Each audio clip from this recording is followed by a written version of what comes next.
عبادت میں ہے. خیر یہ ہے کہ اللہ کی رضا کے لیے کریں اور شر یہ ہے کہ لوگوں کے دکھاوے کے لیے کریں اور وہ ریاکاری کر لیں.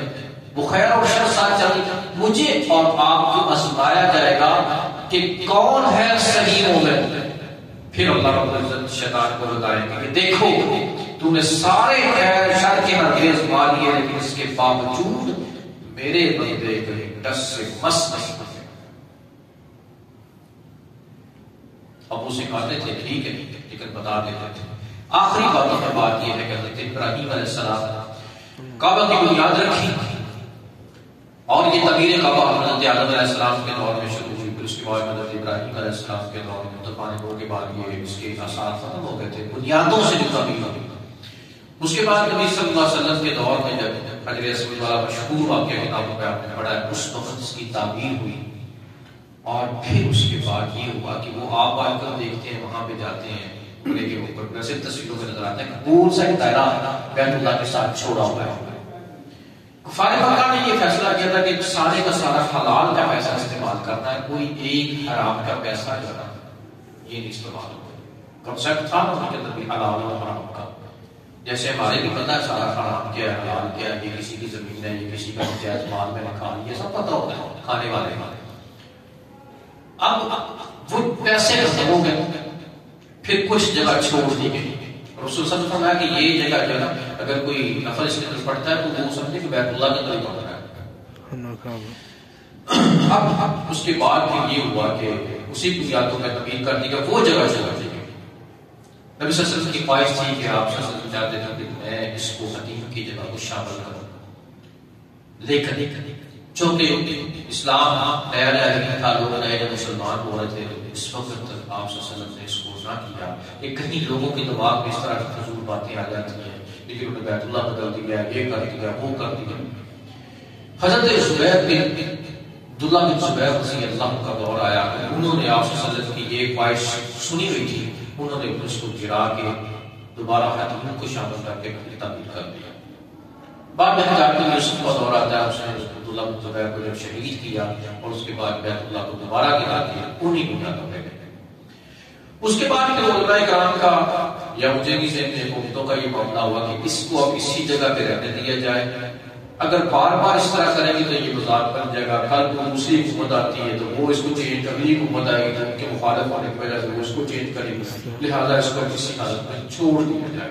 عالم اس کے اوپر اجماع یا اتحاد علماء کرام کا ہو چکا ہے.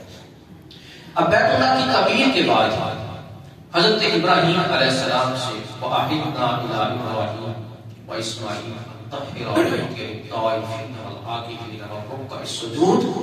یہ بڑی اہم بات ہے. اللہ ہمیں اور مجھے آپ سب کو عمل کرنے کی توفیق عطا فرمائے. اللہ فرماتے ہیں ہم نے عہد لیا ابراہیم علیہ السلام سے اور اسماعیل علیہ السلام سے, وعدہ دے لیا کہ میرے گھر کو پاک صاف تم دونوں رکھو گے, ان تکبیرات تم دونوں. بڑی عظیم بات ہے کہ اللہ کے گھروں کو پاک صاف رکھنا انبیاء کی سب سے پہلی ذمہ داری ہے. اور تشبہ بقوم فہو منہم, یہ بھی اللہ کے گھر ہے. مساجد وان المساجد للہ, ساری کی ساری مساجد اللہ ہی کے لیے ہے, یہ اللہ کے گھر ہے. ان کو پاک صاف رکھیں گے تو جو جس کے ساتھ مشابہت اختیار کرے گا وہ اسی کے ساتھ ملنے حسن ہوگا. مجھے بھی آپ کو اللہ توفیق دے, مسجد میں آئے تو اس کی صفائی ستھرائی کا خیال رکھیں اس نیت سے کہ عظیم کام ہے. اللہ نے اپنے نبیوں میں سے عظیم نبیوں کے سپورٹ یہ کیا تھا, یہ معمولی کام نہیں ہے اللہ کے گھر کو صاف رکھنا. یہ نہیں کہ فلاں بندے کی ڈیوٹی تو وہ صاف کرے, یہ گرد و غبار ہمارے اوپر پڑ گیا صفائی کے زبان تو یہ ضائع نہیں جائے گا, یہ ضائع نہیں جائے گا, یہ ہمارے لیے نجات کا سبب بن جائے گا جو ہم نے صفائی کرتے ہوئے گرد و غبار آ گیا. کبھی بھی اپنی شان میں فرق نہ سمجھے, وہ فرق سمجھے بھی اسماعیل علیہ السلام نے کیا, یہ عظیم کام تو ابراہیم علیہ السلام نے کیا, اللہ نے وعدہ کیا ان سے. آخری بات حضرت یعقوب علیہ السلام دنیا سے جانے لگے تو پوچھتے ہیں اپنے بیٹوں سے کہ میرے بعد عبادت کس کی کرو, ہم بھی صاحب ہاتھ ہیں, کیا فکر ہے موت کے وقت ہم کیا کہتے ہیں, میرے بچوں کا کیا بنے گا, ان کا گھر بنا, ان کی جائیداد بنا, دماغ میں یہی سمایا ہوا ہے ان کا گھر بن جائے کامیاب, ان کی کوٹھیاں کاریں آ جائیں کامیاب. قرآن نے ہمیں سمجھایا کہ یہ انبیاء کو کیا فکر ہے، کبھی یہ بات ہوئی نہیں کہ دولت کتنی ہے، میرے بعد بیٹا کتنا کماؤ گے، اس فیکٹری کا کیا کرو گے، اس جائیداد زمین مرغوں کا کیا کرو گے، میرے بعد عبادت کس کی کرو گے۔ سب سے بڑی فکر ایک باپ کو اپنی اولاد کے لیے جو ہونی چاہیے وہ یہی ہونی چاہیے کہ میری اولاد میرے مرنے کے بعد عبادت کس کی کرے گی۔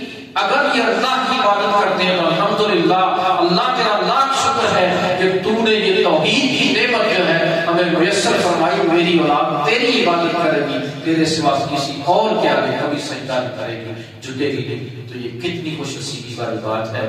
اللہ ہمیں ایسی تربیت کرنے کی توفیق عطا فرمائے، مرتے وقت ہماری خواہشیں بھی ایسے ہوں۔ وآخر دعوانا الحمدللہ رب العالمین۔